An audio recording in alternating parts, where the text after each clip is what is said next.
गंगातीरी आलेल्या असतात. तितक्या तिथे एक स्त्री येते, आपल्या मुलाला घेऊन येते आणि ती आत्महत्या म्हणजे पाण्यामध्ये प्रवेश करण्याच्या बेतामध्ये असते. आणि तिने विचार केला की आता हे यती संन्यासी दिसतात, तर मृत्यूपूर्वी त्यांचं निदान तरी दर्शन घ्यावं, म्हणून ते तिथं गेले, दर्शन घेतले. दर्शन घेतल्यानंतर ते म्हणाले की तू का आत्महत्या करत होती, आत्महत्येसारखं दुसरं पाप नाही. तर तिने सगळी कथा सांगितली की ह्याचे वडील खूप दशग्रंथी ब्राह्मण होते, पण हा मूर्ख निघाला, ह्याला काही विद्याभ्यास येत नाही, काही नाही.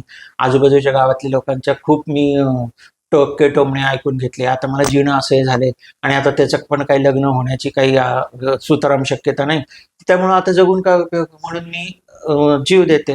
ते म्हणले असं करू नको, जीव जीव आत्महत्येसारखं दुसरं मोठं पातक नाही. तर मग त्यांना शनी प्रदोषाची कथा सांगितली.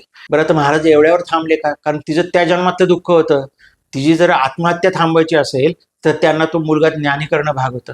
म्हणून त्यांनी काय केलं की आपला जो वरदहस्त होता, तो वरदहस्त त्या मुलावर ठेवल्याबरोबर त्याला सगळ्या 14 विद्या अवगत झाल्या.